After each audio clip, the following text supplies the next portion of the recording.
कौन कहता है एक चाय बेचने वाला रोज रॉयल नहीं खरीद सकता है। देखो पहले मैं कहा था और अब कहा, मेरे जैसे कुछ हटके लोगों का सब कुछ हटके ही होता है। जब आपने तैयारी शुरू करी आप कितने साल के थे? सर उस समय हम 18 साल के थे और अभी हम 30 साल के हो गए और मैं कुछ भी हासिल नहीं कर पाया। এটা হলো টলি চাইওয়ালা 10th ফেল, যে কিনা বিল গেটের সাথে কলাপ করছে। এ হলো অঞ্জলি আরোরা, যে কাঁচা বাদাম গানে পেছন দলিয়ে আজ 4 কোটি টাকার বাড়ি কিনছে। 4 करोड़ का आप घर खरीद के लगाते हैं। 4 करोड़ शायद उससे ज्यादा का है। ইনি হলেন ফেমাস বড়াপাও গার্ল, যে বড়াপাও বেচতে আছে তাও আবার 1 কোটি টাকা দামের গাড়ি চড়ে। আর এদিকে লক্ষ লক্ষ ছেলে মেয়ে এমন আছে যারা পড়াশোনা কমপ্লিট করে ডিগ্রি নিয়ে দৌড়ে বেড়াচ্ছে। নিটের মতো এক্সাম আর ইউপিএসসির মতো এক্সাম এখন আবার স্ক্যাম হচ্ছে। তাহলে এবার বলুন মানুষ কি করবে? যারা ঠিকঠাক পড়ালেখা করেনি তারাও লক্ষ টাকা ইনকাম করছে, আর যারা গ্র্যাজুয়েট হয়েও পিওনের কাজের জন্য উঠে পড়ে লেগেছে। কিন্তু কেন? চলুন জানি আজকের ভিডিওতে।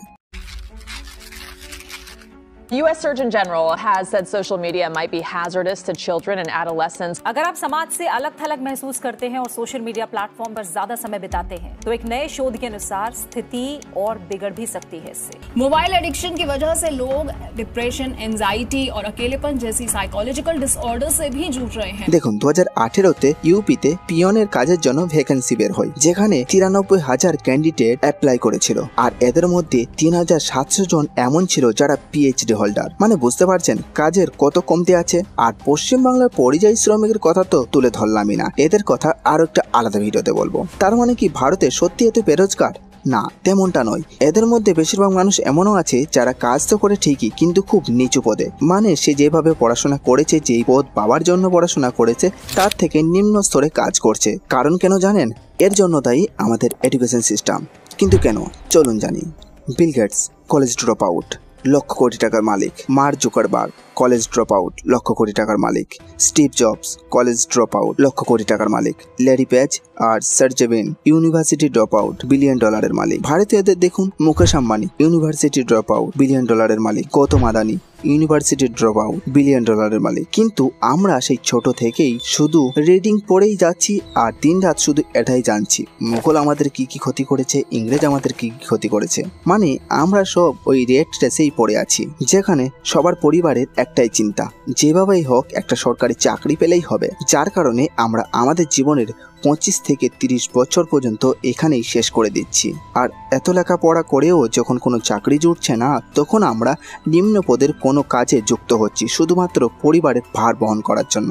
কারণ আমাদের ব্রেন ছোট থেকেই এইভাবেই ডেভেলপ হয়েছে, তাই আমরা এই ভিড় থেকে বেরিয়ে এসে কিছু করতে পারি না। এদিকে কিছু ছেলে মেয়ে এমন আছে যারা ঠিকঠাক কলেজও যায়নি, কিন্তু সোশ্যাল মিডিয়াতে এসে লক্ষ লক্ষ টাকা ইনকাম করছে। তার মানে কি পড়ালেখা ছেড়ে দিয়ে ইনফ্লুয়েন্সার হবো? না, তেমনটা নয়। কারণ এরা যত তাড়াতাড়ি উপরে ওঠে, এরা তত তাড়াতাড়ি নিচেও নামে।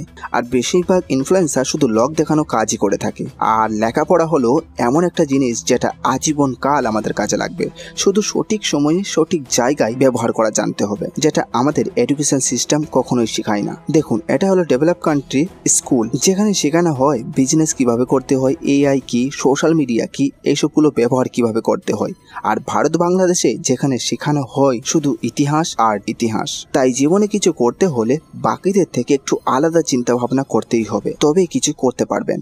আর না হয় সকাল থেকে সন্ধ্যা বাড়ি থেকে অফিস আর অফিস থেকে বাড়ি করতে হবে। আমি আপনাকে এটা বলছি না যে লেখাপড়া বেশি করা ঠিক নয়, আবার এটাও বলছি না সবকিছু ছেড়ে দিয়ে সোশ্যাল মিডিয়া ইনফ্লুয়েন্সারের ডুব দিতে। আমি শুধু এটাই বলতে চাই, নিজেকে সবার থেকে বেটার দেখাতে হলে সবার থেকে আলাদা কিছু চিন্তা ভাবনা রাখতে হবে। কারণ এই এডুকেশন সিস্টেম বানানোই হয়েছে ওই উপরে থাকা 1% মানুষের গোলামি করার জন্য, যেটা দুর্ভাগ্যবশত আমরা সবাই করে বেড়াচ্ছি। লাইফে বড় কিছু করতে হলে প্রথমে তার একটা স্বপ্ন দেখা শুরু করুন, আর সেটাকে বাস্তবায়ন করার জন্য নিজেকে উৎসর্গ করে দিন। সফলতা আপনার কাছে নিজের থেকেই আসবে। এই পুরো ভিডিওটা নিয়ে আপনার কি মন্তব্য নিচে কমেন্টে অবশ্যই জানাবেন। আর যদি ভিডিওটা ভালো লাগে তাহলে লাইক দিয়ে আমাদের উৎসাহ বাড়াতে পারেন।